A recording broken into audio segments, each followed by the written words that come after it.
Hello and welcome to the Tactical Blueprint.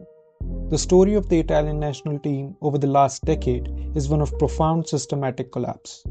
Four-time World Cup winners, the Azzurri, have now failed to qualify for the 2018, 2022 and 2026 tournaments. To understand this structural deficit, one must look beyond the pitch and into the boardrooms of the FIGC. Because 15 years ago, Roberto Baggio handed the federation a 900-page blueprint to save Italian football, and they ignored it.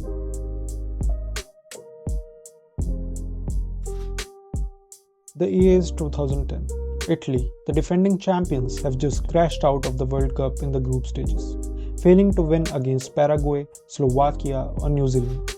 Facing immense public backlash, the FIGC, the governing body of Italian football, made a move that was immensely pragmatic, but practically a PR exercise. They appointed Roberto Baggio as the president of the technical sector.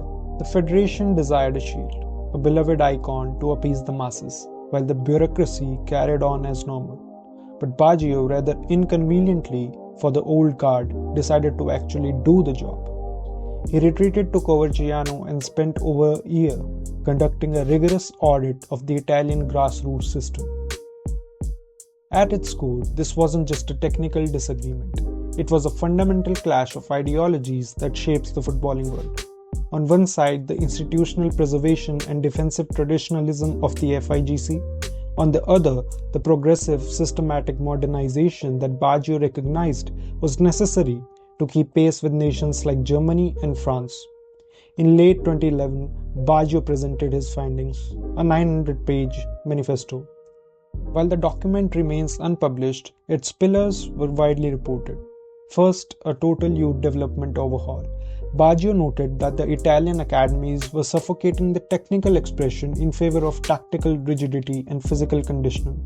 He advocated for a return to a street football ethos, prioritizing dribbling and creativity within a unified national curriculum.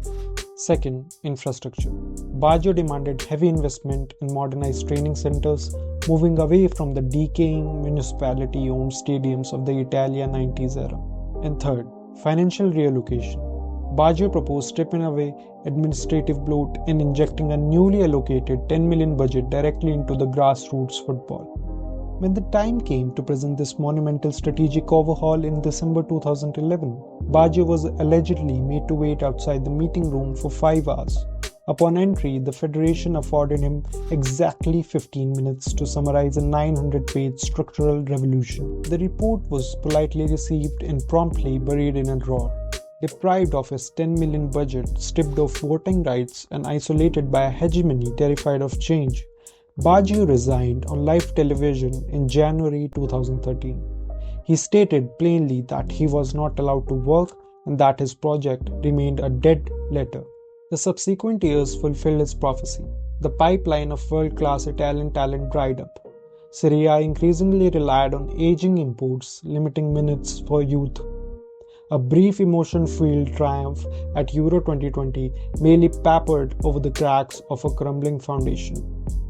Now, with Italy missing a third consecutive World Cup in 2026, the absence of elite talent up front and midfield is glaring. They are a team suffering from the consequences of an ideological battle lost 15 years prior. Baggio gave them a map out of the wilderness, and the FIGC chose to remain lost. If you want more in-depth football analysis, you can subscribe to the Tactical Blueprint. Thanks for watching and we'll see you next time.